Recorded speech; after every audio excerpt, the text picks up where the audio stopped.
Shalom.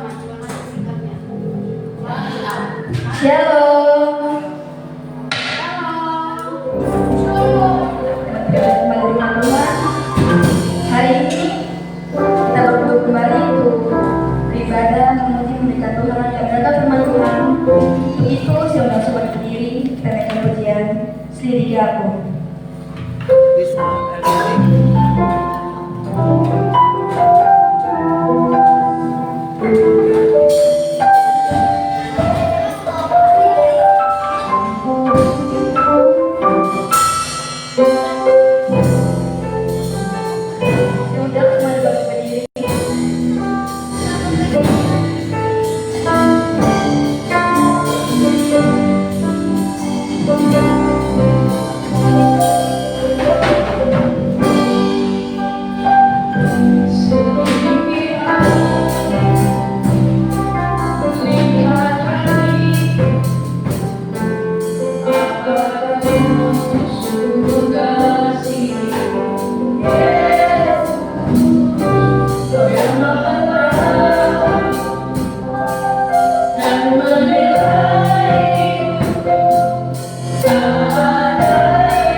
Berhati-hatilah kami Bapa, kemuliaan kami Tuhan, kemuliaan kami Tuhan depan ini Tuhan, berkumpul Tuhan, menguji tanah-Mu Tuhan, bersyukur Tuhan kami Bapa.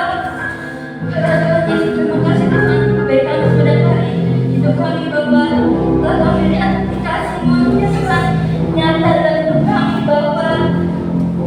Kami berterima kasih Tuhan dan kami bersyukur Tuhan sore hari ini Bapa. Engkau ada di dalam kehendak kami Tuhan, janji-Mu ya dan amin Tuhan. Kami sudah percaya Tuhan, janji-Mu Tuhan terjadi dalam hidup kami Bapa. Kami percaya Tuhan, kami aman dalam Engkau ya Tuhan. Ya Tuhan, terima kasih Tuhan Yesus. Urapi kami Tuhan, bukan kami Tuhan, bukan kami Tuhan. Dan hari pada hari ini Bapa, dan pada hari ini Tuhan, kami dapat Tuhan bersyukur Bapa. Dan Tuhan Yesus biarlah kuasa-Mu Tuhan, dan mengurapi tempat ini Tuhan, dan berkuasa di atas tempat ini Tuhan. Dan kami Tuhan, dan kami sikirkan Tuhan, kuasa-kuasa yang mengganggu ibadah kami pada sore hari ini Tuhan. Kami serahkan pada sore hari ini di dalam nama Tuhan, di dalam nama Tuhan Yesus berdoa ya. Amin.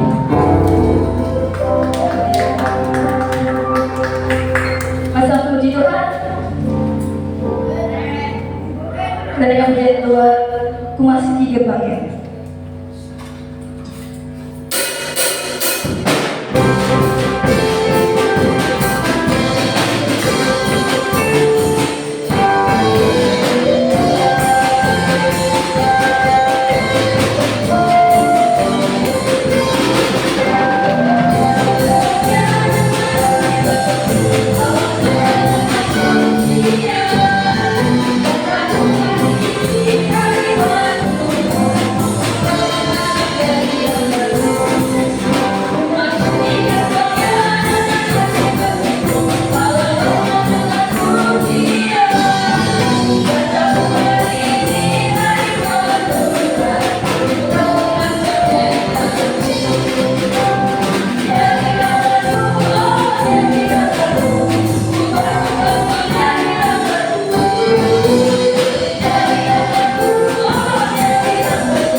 hasil yang nyata bagiku.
firman-Mu ya Bapa, memuji dan memuliakan nama-Mu Tuhan Yesus.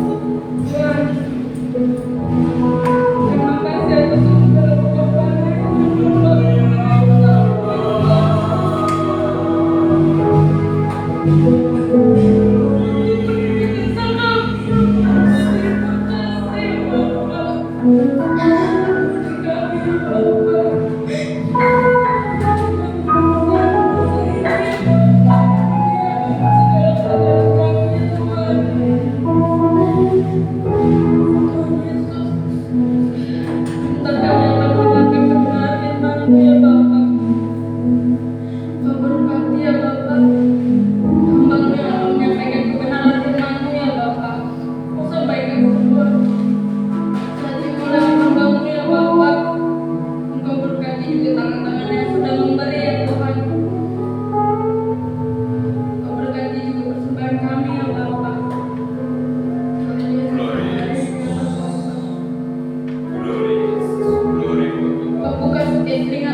Tuhan, selamat sore semua.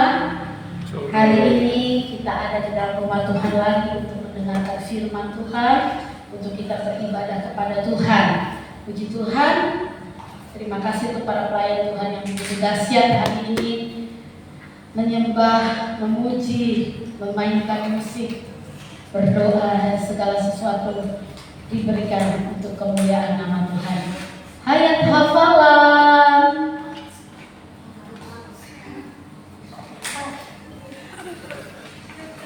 Ayo, siapa yang tahu ayat hafalannya? Ayo, mulai. Saya minta tolong satu yang mencatat. Siapa yang sudah baca di grup? Wahyu 2 ayat 10b. Ya, oke. Mulai dari sekarang.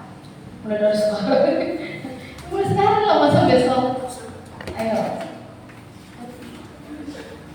Siapa? Arjuna bisa apa? Bisa, ya, berdiri dulu. Ayo, satu-satunya pria di gereja ini yang begitu hebat. Lagi?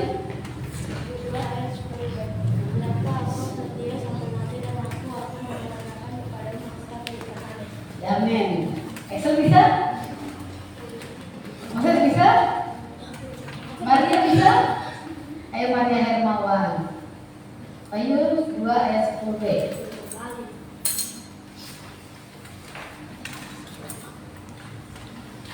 Belum apa nih? Ayo. Padahal udah berminggu-minggu. Bisa?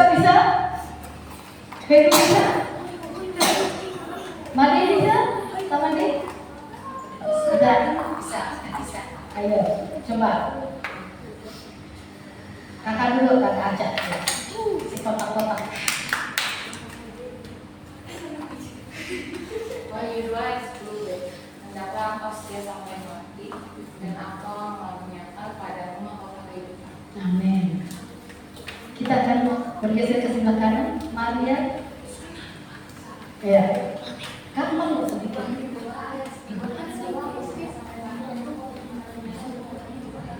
Amin. Lagi.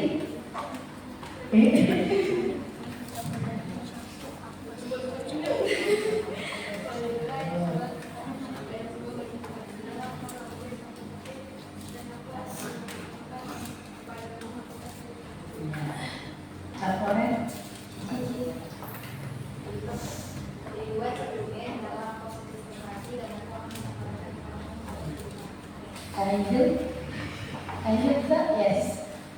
Dinda 10, hendaklah kamu sudah sampai akhir dan aku akan mengaruniakan engkau mahkota kehidupan. Jadi ingat, ingat. Kamu ada bisa ya? Oke.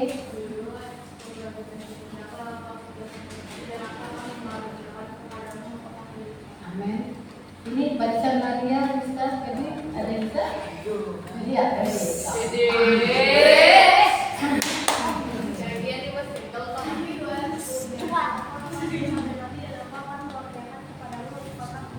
Amin.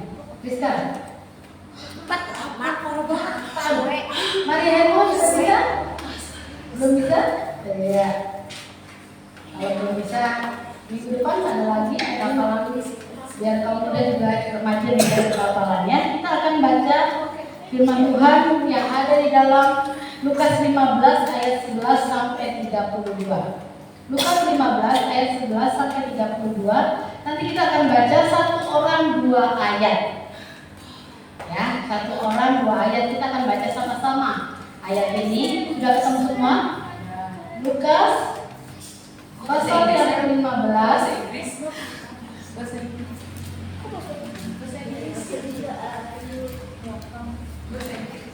Bahasa Indonesia aja. And you say Lukas pasal 15 ayat yang ke-11 sampai 32. Dimulai dari yang megang LCD. Ayat 11 dan 12. Come on.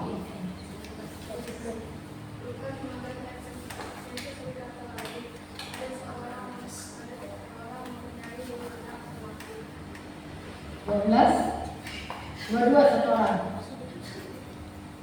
Kata yang bungsu kepada ayahnya, Bapa berikanlah kepadaku bagian makan dari kita yang menjadi aku. Lalu ayahnya membagikan makanan itu dalam 12, 14. Beberapa hari kemudian, itu membuat bagiannya, itu lalu pergi ke negeri jauh. Di sana ia memboroskan atau hidupnya itu dengan hidup berfoya-foya. Ayat 14, setelah dihabiskannya semuanya, timbullah bencana kelaparan di dalam negeri itu, dan ia pun mulai kelaparan. Maria. 15, lalu ia pergi dan bekerja pada seorang majikan di negeri itu. Orang itu menyuruhnya untuk menjaga babi. 16, lalu ia mengisi perutnya dengan ampas yang menjadi makanan babi itu, tetapi tidak seorang pun yang memberikan kepadanya. Lanjut. Kasar. Kasar. 17. Lalu ia menyadari keadaannya, katanya betapa banyaknya orang upahan bapakku yang menerima makanan, tapi aku di sini mati kelaparan. 18. Aku akan bangkit dan pergi kepada bapakku dan berkata padanya, Bapa, aku telah berdosa terhadap surga dan terhadap Bapa. Lanjut. Dari 20.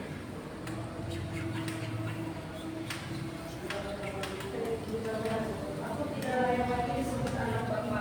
Jadikanlah aku sebagai salah seorang upahan Bapa.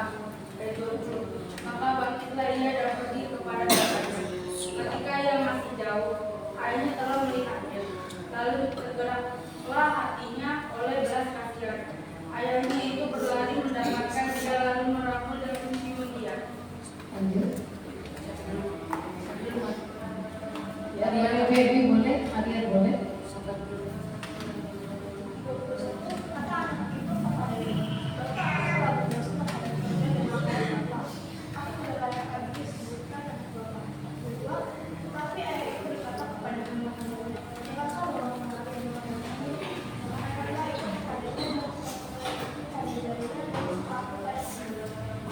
Lanjut.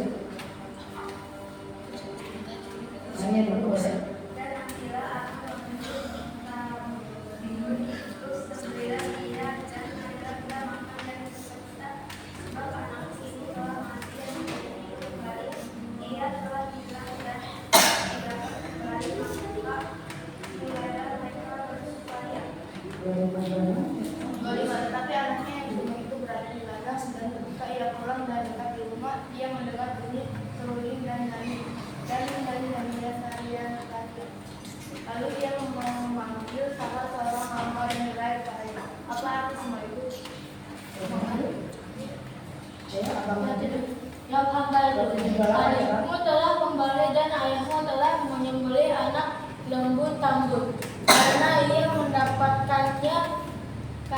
mendapatnya kembali dengan sehat. Maka marahlah anak sulung itu dan ia tidak mau masuk. Lalu ayahnya keluar dan berbicara dengan dia. 9:30 Devi. Tapi ia menjawab ayahnya, katanya, telah bertahun-tahun aku melayani Bapa dan belum pernah melanggar perintah Bapa, tetapi kepadaku belum pernah Bapa berikan seekor anak kambing untuk bersihkan untuk dengan sahabat-sahabatku.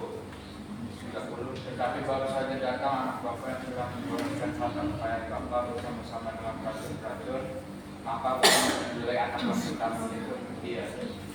31:32 kalinya. Kata ayahnya kepadanya, anakku, engkau selalu bersama dengan aku, dan segala kepunyaanku adalah punyaanmu. Kita patut bersuka-cita dan bergembira, karena adikmu telah mati dan menjadi hidup kembali. Ia telah hilang dan didapat kembali. Amin. Hari ini kita akan melihat tak terbatas. Apa yang tak terbatas di dalam kisah perumpamaan tentang seorang anak yang hilang. Jadi ini seorang anak yang hilang. Tuhan Yesus ketika dia berfirman, dia menyampaikan sesuatu tentang perumpamaan. Untuk apa? Untuk supaya ketika pendengar-pendengar firman itu bisa mengerti apa yang diberitakan, apa yang diceritakan tentang kebenaran firman Tuhan. Jadi Tuhan Yesus mengambil satu perumpamaan, dan hari ini adalah perumpamaan tentang seorang anak yang hilang. Di sini kita baca perikopnya adalah perumpamaan tentang anak yang hilang. Sebenarnya anak yang hilang ini satu atau dua? Yang ngomong satu siapa? Yang ngomong satu aja. Dari kita baca dari ayat 11 sampai 32, yang satu siapa aja? Satu. Si Jisi bilang apa Lolo? Ayo. 1, 2, dan 3. Yang baca tadi kan baca semua. Anaknya yang hilang satu apa dua? Si J. Anaknya yang hilang itu satu apa dua? Satu. Nah, udah gitu nanti pertanyaan ini akan ulang di terakhir ya. Ada seorang bapak punya anak dua. Satu yang sulung, satu yang bungsu. Satu Felix, satu Jeffrey. Ya kan benar? Dua anak laki-laki. Satu sulung, satu si bungsu. Nah, ada berapa tokoh di cerita tadi yang dibacakan dari Lukas 15 ayat 11 sampai 32? Tiga benar, yakin? Yakin?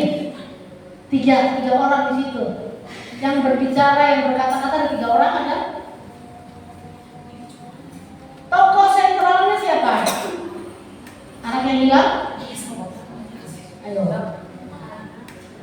Ada 3 oknum yang diceritakan di situ yang berpengaruh dalam perumpamaan ini. 1 seorang bapak, 2 anak sulung, 3 anak bungsu. Yang keempat hambanya, cuma tidak berperan banyak karena apa? Dia cuma menyampaikan pesan dari bapak kepada anak sulung ya. Makanya kemarin bilang, ayo kita baca sama-sama supaya kita terbuka dan mengerti tentang setiap firman. Kalau salah satu orang yang bacakan aja tidak dibaca semua, kita tidak mengikuti alur akan firman Tuhan. Kita tidak menikmati apa yang disampaikan dalam bacaan tersebut. Tapi minimal kalau kita baca sama-sama, deg-degannya ada ya. Habis ini siapa ya? Habis ini siapa? Kadang-kadang grogi. Kalau baca Alkitab kadang-kadang tretot-tretot salah-salah ya. Beda sama baca WA ya, pasti benar. Ada 3 pribadi, 3 oknum satu dalam kisah ini, yaitu bapak, seorang ayah, anak bungsu, anak sulung dan anak bungsu. Nah, yang banyak diceritakan di sini adalah seorang anak bungsu. Anak bungsu pergi ke negeri seberang, tinggalkan bapaknya seorang. Nah, anak bungsu ini punya pergaulan yang luas, mainnya terlalu jauh. Akhirnya dia karena pergaulan di luar terlalu luas, anak bungsu ini punya pemandangan bahwa dia pengen hidup bebas, pengen hidup mandiri, pengen hidup berkreasi, pengen hidup jauh keluar dari rumah bapaknya dengan alasan dia akan hidup mandiri. Apa yang dia minta kepada bapaknya di suatu hari? Minta warisan. Biasanya warisan itu disediakan oleh orang yang sudah meninggal atau orang yang masih hidup? Sudah meninggal. Tetapi anak bungsu ini ayahnya masih hidup, masih sehat. Dia minta warisan. Padahal orang Yahudi pada zaman dahulu nih, adik-adik remaja, pemuda, anak bungsu hanya kebagian 1/3 dari harta seluruh ayahnya. Sedangkan anak sulung 2/3 dari seluruh harta ayahnya. Banyak mana? Banyak anak sulung. Pede banget ini anak bungsu. Dia minta bagiannya 1/3 itu. Padahal kalau zaman dahulu warisan itu yang diberikan boleh berbentuk benda yang bergerak atau benda yang berjalan, seperti emas, seperti kuda, domba, sapi, itu boleh diminta. Tetapi kalau tanah tidak boleh. Tidak boleh diperjualbelikan karena itu menjadi tanah perjanjian, tanah yang menjadi urutan bahwa anak-anak mereka akan mewarisi tanah itu kembali. Jadi anak bungsu ini pengen minta sesuatu bagian menjadi miliknya. Salah nggak? Salah nggak? Enggak. Memang ada miliknya dia, haknya dia. Kayak hari ini, semua dibagi 1 batang coklat. Feby diem aja. Udah gitu lama-lama Feby, Mama ini aku minta 1. Salah nggak? Enggak. Karena memang bagian Feby. Dimintanya di awal ibadah, boleh nggak? Di awal ibadah aja loh Mama Elis, takutnya nggak kebagian. Nah, itu cuma begitu ya. Di sini ada pribadi yang begitu memiliki keinginan yang besar, yaitu seorang anak bungsu. Dia mengambil bagiannya dan dia menjualnya. Dikatakan lalu dia pergi meninggalkan ayahnya, meninggalkan keluarganya, membawa harta yang banyak. Dia pergi, dia pikir dia akan hidup senang, dia akan hidup mandiri, dia akan hidup bebas, lepas dari pengawasan keluarganya. Akan tetapi apa yang terjadi? Ketika anak muda ini pergi, pasti banyak temannya, ya, pasti banyak temannya. Lalu dia merasa bahagia karena banyak temannya. Dia bagi-bagi, dia kasih ke teman-temannya, dia boroskan semua uang yang ada padanya. Bukan untuk modal usaha atau pekerjaan, tapi dia boroskan untuk menikmati hidup di masa muda.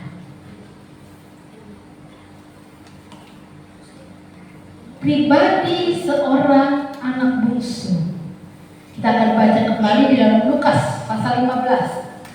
Lukas pasal 15 ayat 18. Lukas pasal 15 ayat 18. Bagaimana seorang anak yang sudah mengalami kebangkrutan, seorang anak muda yang sudah mengalami kesulitan, di hatinya timbul satu kesadaran. Aku akan bangkit dan pergi kemana? Kepada Bapakku dan berkata kepadanya, Bapa, aku telah berdosa terhadap surga dan terhadap Bapa. Ayat 19. Aku tidak layak lagi disebut anak Bapa. Jadikanlah aku sebagai salah seorang upahan Bapa. Ayat 21 ya. 21. Ya, 21 loncat ya. Kata anak itu kepadanya, Bapa, aku telah berdosa terhadap surga dan terhadap Bapa. Aku tidak layak lagi disebut anak Bapa. Orang yang sudah berbuat dosa, ketika kemalangan menimpanya, ketika kesukaran hidup menimpa dirinya, dia kembali sadar. Dia tahu bahwa dirinya sudah berdosa. Dia ingat kembali pada apa yang Tuhan berikan, apa yang Bapaknya berikan terhadap anak bungsu ini. Ketika dia sadar, aku akan bangkit, punya niat untuk kembali kepada Bapaknya, punya respon untuk kembali kepada Bapaknya. Kalau kita baca di ayat 20, kita ke ayat 20. Maka bangkitlah ia dan pergi kepada Bapaknya. Ketika ia masih jauh, ayahnya telah melihatnya, lalu tergerak hatinya oleh belas kasihan. Ayahnya itu berlari mendapatkan dia, lalu merangkul dan mencium. Ketika dia niat, kita nih ketika kita niat, kalau kita ini sudah berbuat dosa, kalau kita sudah berbuat salah terhadap orang tua, terhadap sesama, terhadap Tuhan terlebih, ada niat, tapi kita juga harus bertindak untuk memperbaiki kesalahan. Jangan kesalahan ditinggalkan, tetap menjadi kesalahan. Ya sih tante, saya tuh niat deh, pengennya saya ngapalin ayat, tapi saya lupa. Namanya gak ada tindakan.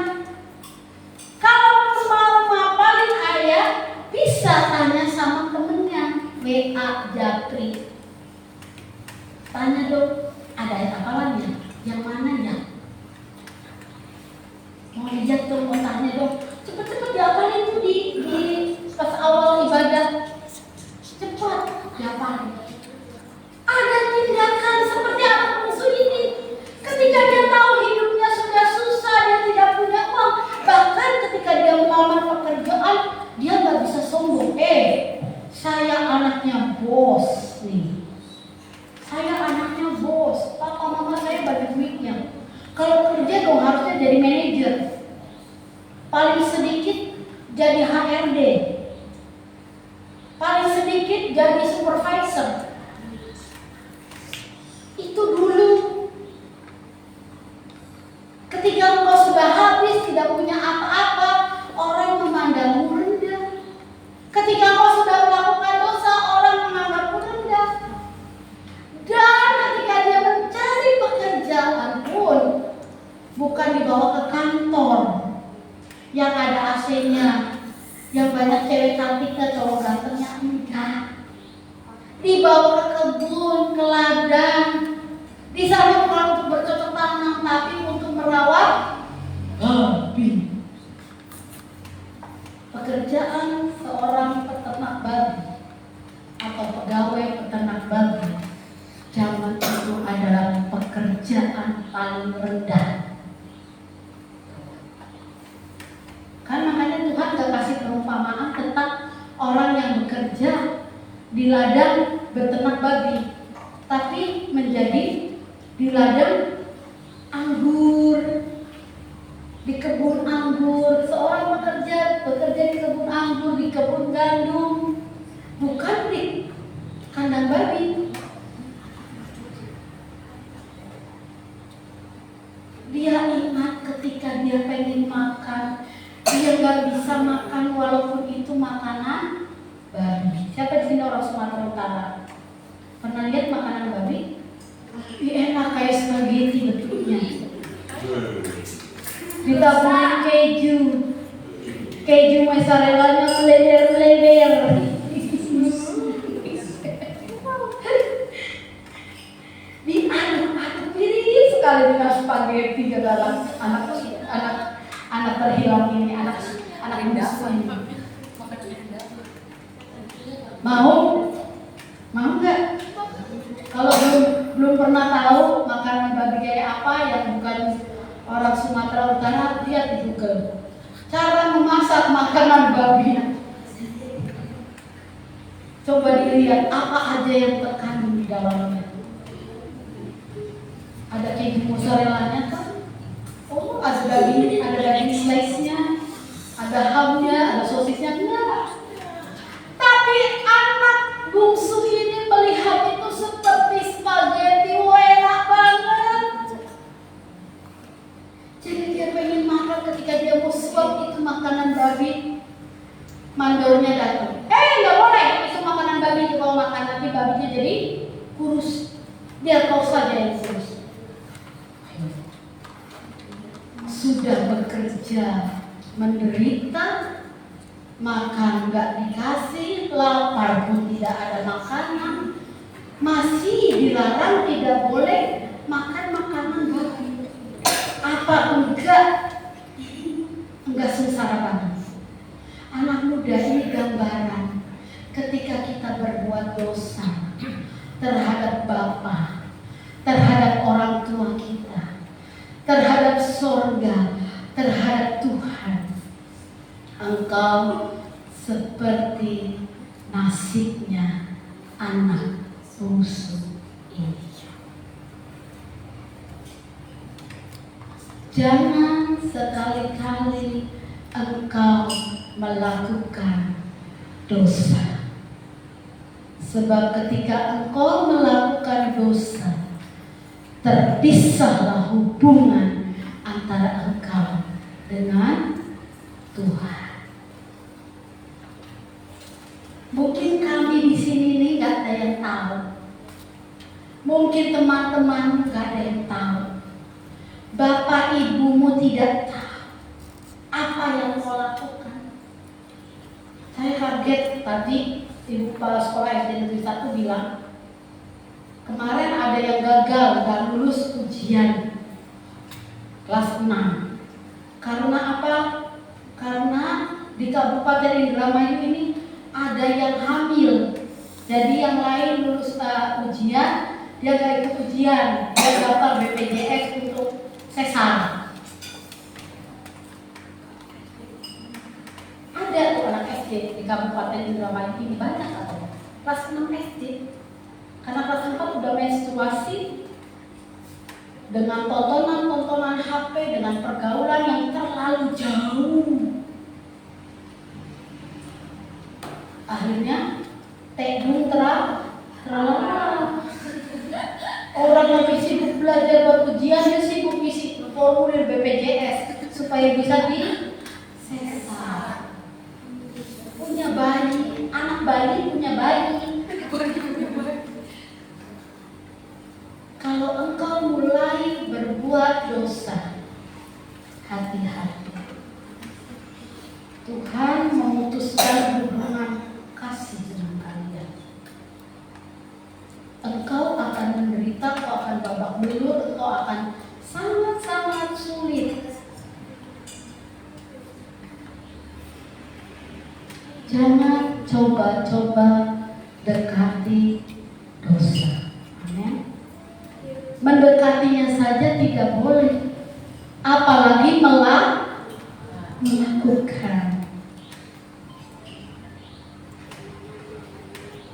Jadi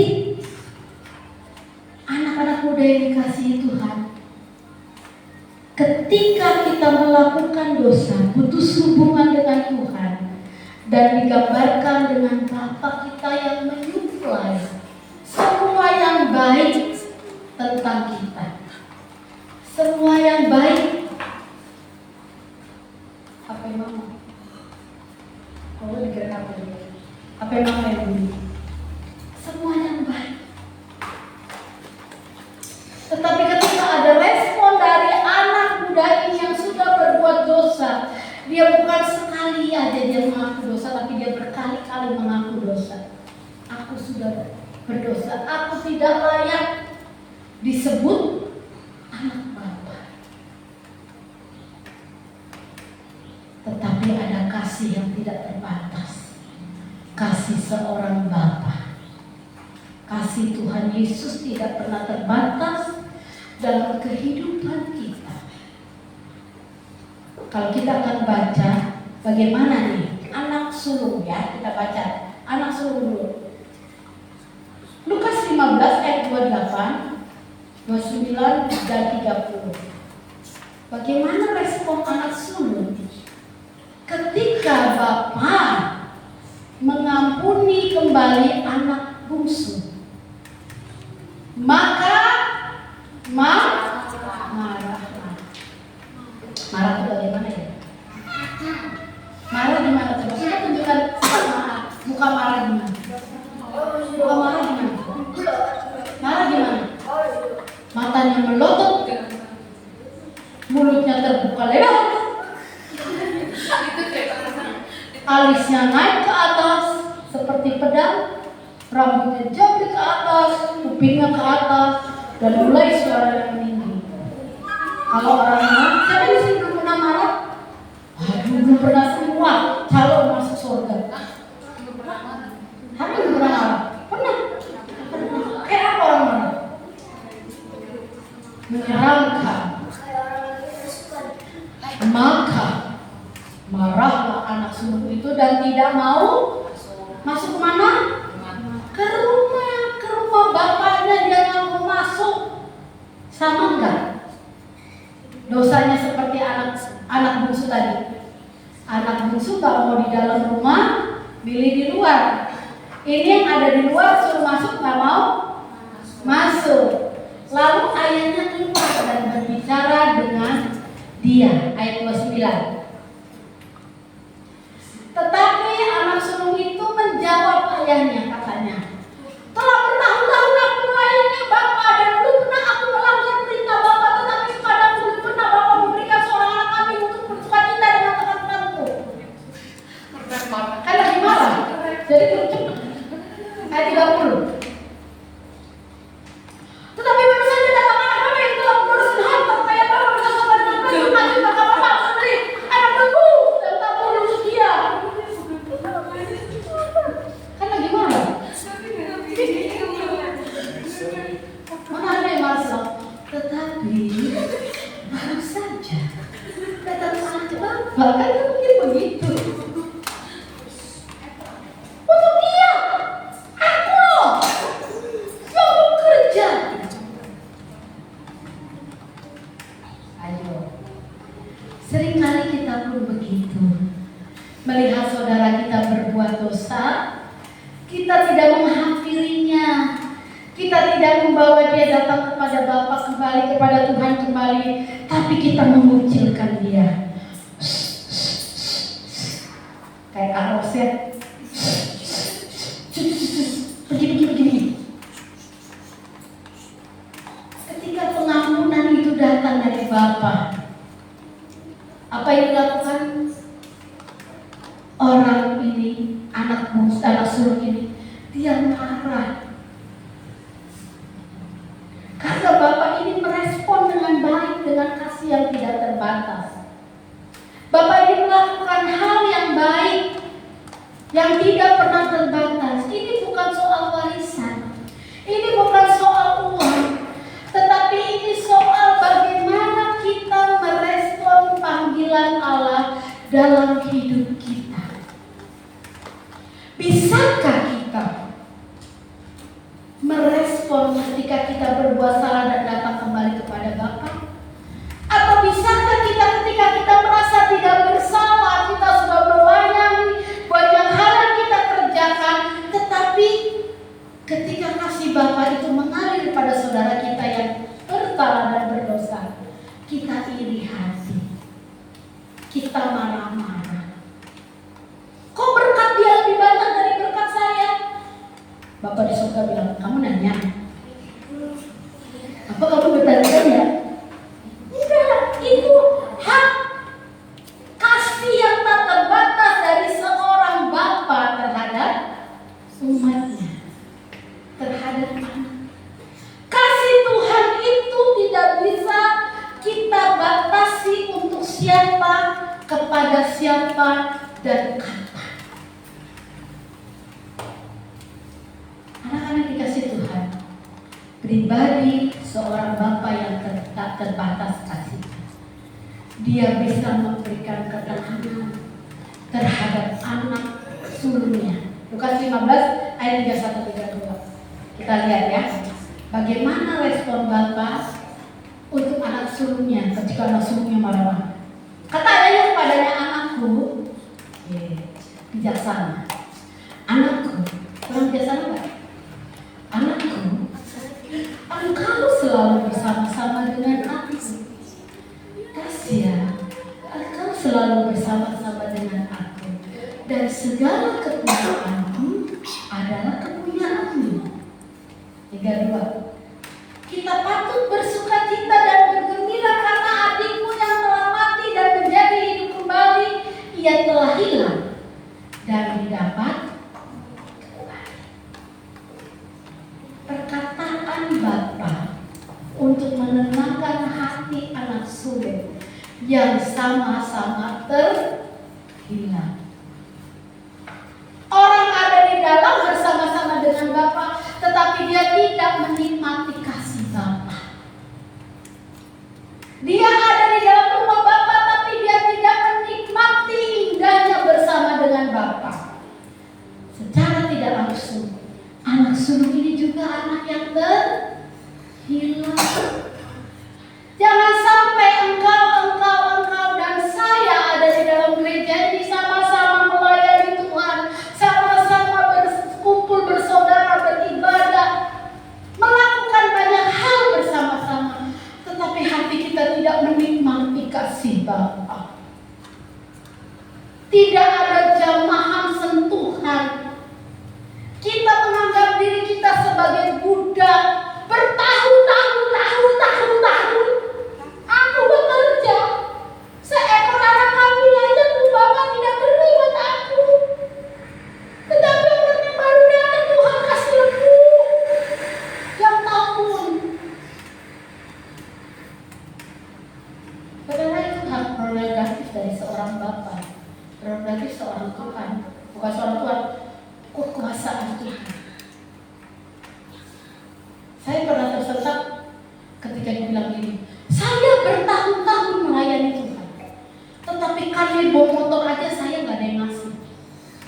Tetapi kamu yang baru datang melayani Tuhan langsung dikasih motor. Waduh, coba kan ibu nggak ada yang ngasih. Baru ada hamba Tuhan yang baru, masih muda, masih kinis-kinis, setelah itu dikasih motor gratis, lebih dari harga kanebonya.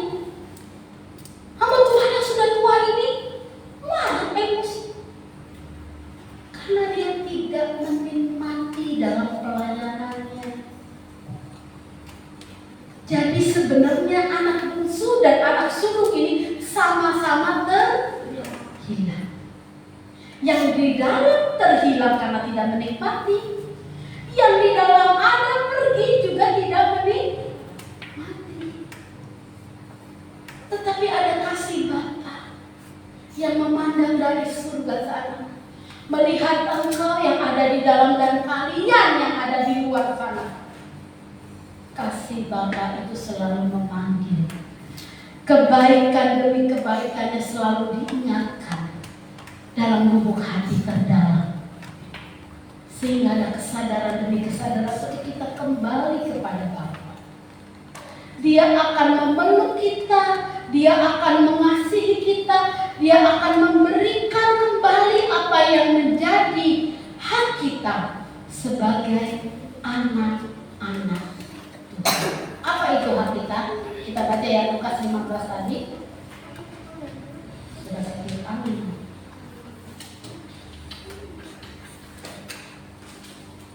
Lukas pasal 15.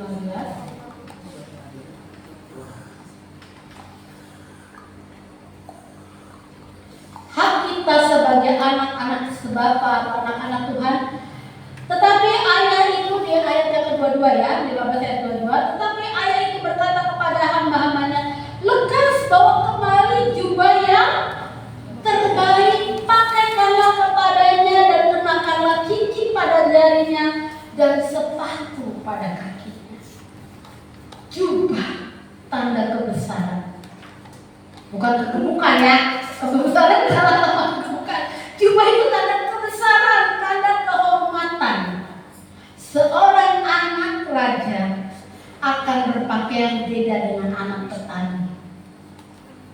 Seorang anak raja tidak memiliki jubah, di mana di situ ada satu tanda dia anak raja. Beda dengan anak muda. Ada cincin. Cincin itu menjadi stempel. Jadi kalau apapun yang dia stempelkan itu menjadi sah. Ada sepatu yang baru. Artinya adalah kekuatan untuk melangkah diberikan oleh Bapa. Jadi ketika engkau mau datang ke rumah Tuhan, mau datang kepada Tuhan, milikilah niat dan tekad untuk berjalan bergerak. Jangan setengah hati. Jangan setengah hati. Full. I love you full. Full.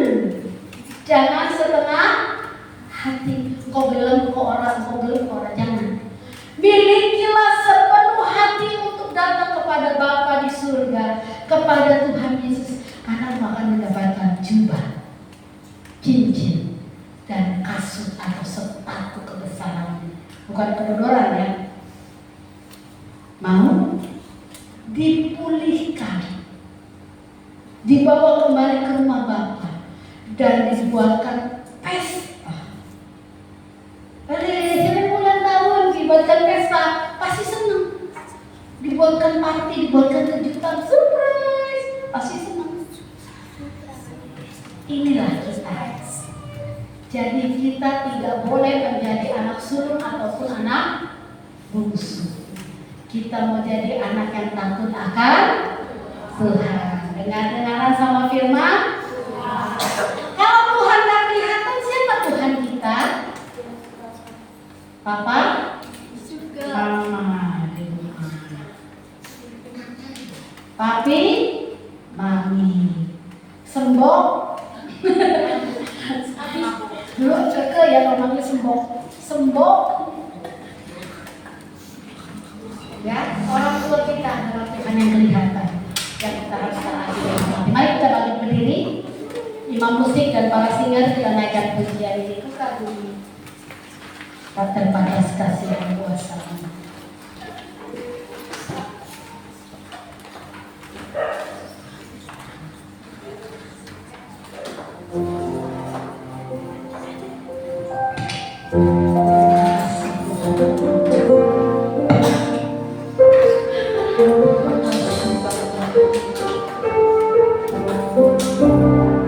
Amin, haleluya.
Hari ini kembali kita diingatkan menjadi anak-anak Tuhan yang punya tugas dan kewajiban untuk melakukan apa yang terbaik bagi Tuhan, bagi keluarga, bagi sesama, dimanapun kita berada.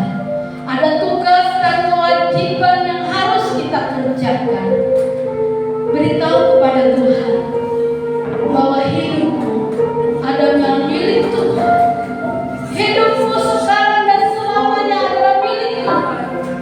Biar Dia memproses hidup kita menjadi indah di hadapan Tuhan dan di hadapan semua orang. Kita dengan pujian satu kali lagi, ada dengan kaki Yesus. Mami Jen kami pindah doa.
Hidup kami diperdekakan Tuhan. Hidup kami terbebas dari segala belenggu intimidasi iblis. Kami percaya malam ini kami adalah anak-anak muda yang mempunyai Bapa yang tidak terbatas kasih dan kuasanya. Kami masih punya Engkau Tuhan yang tidak terbatas untuk melakukan segala rencana-Mu dalam kehidupan kami. Kami taruh masa depan setiap anak-anak-Mu malam hari ini ke dalam tangan-Mu. Biarlah di tangan-Mu yang berubah itu, proses yang Kau izinkan bagi setiap kami adalah proses yang membuat kami untuk lebih mengasihi Engkau, untuk lebih melihat bahwa kami punya Tuhan yang tidak terbatas dalam segalanya. Tuhan, ajar kami untuk selalu mengandalkan Tuhan dalam sekolah kami, dalam pekerjaan kami, bahkan dalam hal apapun yang kami jalani ke depan. Kami taruh semuanya ke dalam tangan-Mu, kepada pribadi-Mu yang tidak terbatas. Engkau Allah yang sanggup melakukan segala sesuatu. Engkau Allah yang mau melakukan dan mampu melakukan segala sesuatu bagi setiap kami Tuhan. Sakit penyakit kami disembuhkan, masa depan kami diberkati, segala persoalan kami malam hari ini kami percaya di dalam pribadi yang tidak terbatas itu kami akan memperoleh kemenangan demi kemenangan, kelepasan demi kelepasan. Kami bertumbuh menjadi mereka di hadapan Tuhan. Walaupun mungkin kami sering kali melakukan kesalahan, kami Tuhan mempunyai Engkau yang selalu mengampuni dan mengasihi kami, dan ajar kami untuk tidak menyia-nyiakan kesempatan demi kesempatan yang Engkau berikan bagi setiap kami untuk kami berbuat yang lebih baik lagi. Terima kasih Tuhan untuk firman malam hari ini. Materai kami tanamkan dalam hati dan pikiran kami. Biarlah hidup kami terus diperbaharui oleh firman-Mu, hidup kami dipengaruhi oleh firman-Mu, sehingga setiap langkah-langkah kami adalah langkah-langkah yang sesuai dengan kebenaran firman-Mu. Berkati Mama Eris yang sudah menyampaikan firman-Mu, Kau berikan Tuhan urapan-Mu, kuasa-Mu, bahkan kekuatan kesehatan menjadi miliknya Tuhan selama-lamanya. Terima kasih Tuhan, kami mengucap syukur untuk kebenaran firman Tuhan yang kami dengar malam hari ini. Di dalam nama Yesus kami berdoa. Tuhan memberkati engkau dan melindungi engkau. Tuhan menyinari engkau dengan wajah-Nya dan memberi engkau kasih karunia. Tuhan menghadapkan wajah-Nya kepadamu dan memberi engkau damai sejahtera. Pemuda-pemudi dan kasih Tuhan, pulanglah engkau dalam persekutuan, dalam kasih Allah Bapa, Anak yang tunggal Tuhan Yesus Kristus, dan Roh Kudus menyertai